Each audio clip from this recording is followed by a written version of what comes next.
Hello, everybody. Welcome to the show. Um, my name is Stephen Choi, and this is Trading with Livevol. I've been out for a while, and then it took me a while to get back because there was some delay. So I'm actually a couple of days or one day behind. So I didn't broadcast yesterday. So I was looking at the market. I left on the leave. I think I left on the 6th was the day I left. So SPX was right around 2060. Now it's at 2092. Nothing's really changed that much in terms of the market itself. It's kind of just wedging in to this to this little narrow Bollinger Band. Essentially, I think people don't know whether they should buy or sell. Hopefully, like after earnings, they'll get a clearer picture, but you might not, because it seems like the U.S. market is going to depend on how the interest rates rise are going to happen for the rest of the year, and the Fed has announced in the last meeting that they're going to pretty much keep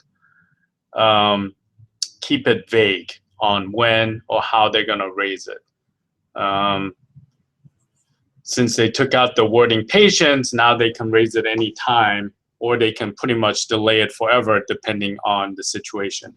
One thing they did make a note of is the US dollar increasing is a concern. So I think as the US dollar increases, there might be less likelihood that they will raise interest rates. But that's just speculation. So if you look at the SPX, essentially it's trading in a range. The VIX as well looks like it's trading in a range. The only two real position I have is in YHOO, and this is because I'm bullish on Alibaba. But I like YHOO better because I felt like you had a little more upside. So you're betting on Alibaba and possibly something that YHOO might get because they're really discounting YHOO's core business. And then the other one is the dollar. So I bought some more dollar today. I should just show it to you guys. So I bought 10 today for 205. Yeah, so I bought 10 today for 205. And I'm trying to buy a little more of YHOO today, another contract for 710, which was the bid in the morning, but it doesn't look like currently I'm going to get a fill on that. So as I talked about before, I wanted to get long about 50 contracts in UUP, 10 total in YHOO. It'll be around, 8 or basically 7 to 9,000 that I would be investing on each trade, and it's a long-term trade. The other trades I liked was these hedged ETFs. So let me actually go to them. So I've been waiting for a pullback on these. So when I left, it was like right around here. I was hoping that it would kind of take the dip, but I took the other side. So it looks like it's back on the rise. This is a German index ETF hedged. This is a Japanese ETF hedged. This is a small cap Japanese hedged. This is the European market hedged. So those are all things I'm thinking of maybe getting into, but right now I don't want to do it, especially since there's a chance that Greece might leave the Union. And, I personally think that's pretty negative, but it doesn't seem like, the stock market in Europe is indicating such. So I'm really not sure if they think like Greece is gonna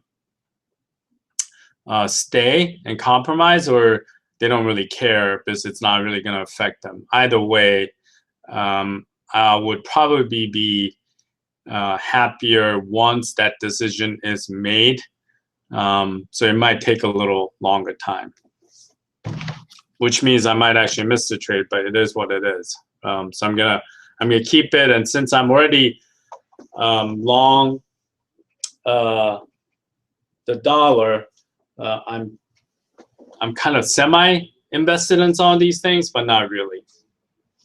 The other one that was kind of interesting to me was TLT. So I've been thinking about what will happen to, you know, the treasuries, and whether it would go up or down. Obviously, if the interest rates rise, the common intuitive thinking is that the longer rates will rise as well, but that might not be the case. The longer rates might not rise. It might actually fall, even though the short-term interest rate might actually go up. It's flattening the yield curve. And the reason why I think that, or I think I'm starting to think a little bit, is, let me just show you guys real quick.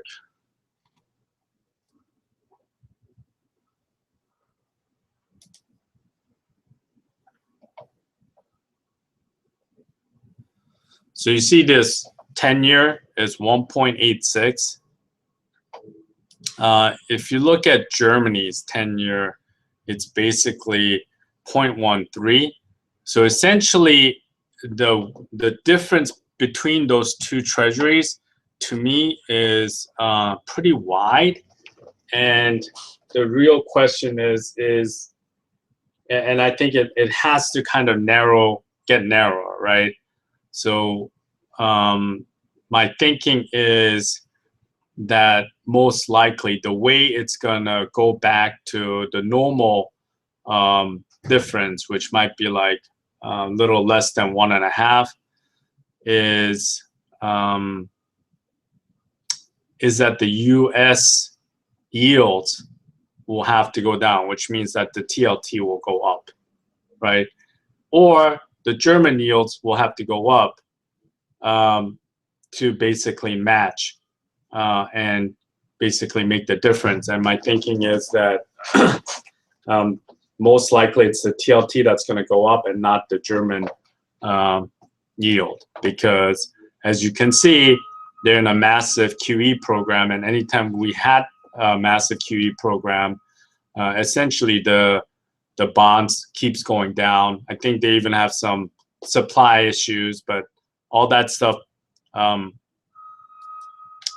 you know, basically putting all those things aside, I think there's a spread that's too wide. It's going to have to narrow. And I was thinking maybe one of another long-term bets that might be pretty good to put on is TLT, right? So this just because the U.S. government raises the short-term rates does not mean that these have to go down. The TLT has to go down, in my opinion. So that's something I'm thinking about. But basically, as you guys know, I've been looking for a signal. Let me actually.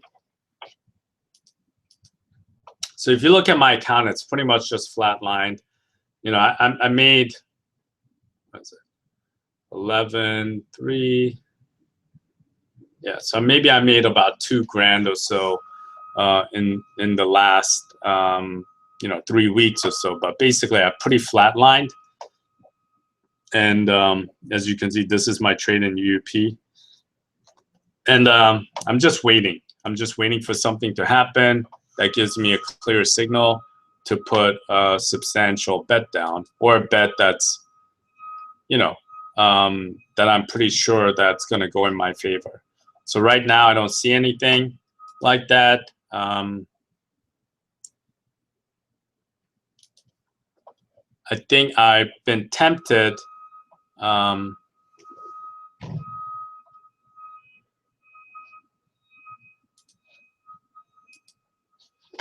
to essentially be bullish, but because I kind of been wrong so many times that I don't really feel like doing it, right? So normally, like if I saw this kind of candle, pattern and we end up finishing this way, it would kind of make me a little more bullish than bearish, because it tried to sell off beyond the 7-day moving average, but it couldn't. So you know they're buyers, and then essentially it's going higher, right? If you look at the sectors individually, this is the discretionary, which is trading below the 7-day. This is the staples trading below 7-day. Technology trading, I guess, you know, right at or below. So they're all trading around like at the 7-day trading range, right? So this is the industrial, materials, oops, financials, utilities, right? So you can kind of see that they're all kind of like in the middle, and VIX as well. It's basically at a middle of the trading range. You know, this looks like, to me, the problem with the betting bullish on the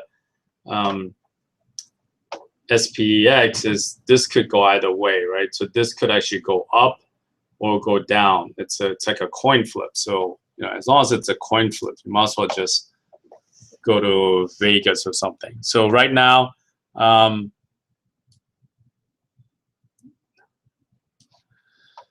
we're just at a standstill. So, you know, I'll be here every day.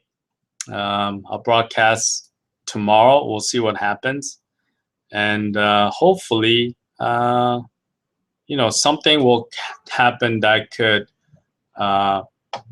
you know, trigger some trades. To me, like I said, the latest one that I looked at, which was not a short term but longer term, is TLT. So over the course of, you know, the next year, we might go to 37. But the one thing with TLT, so let's say I look at the January of next year, right?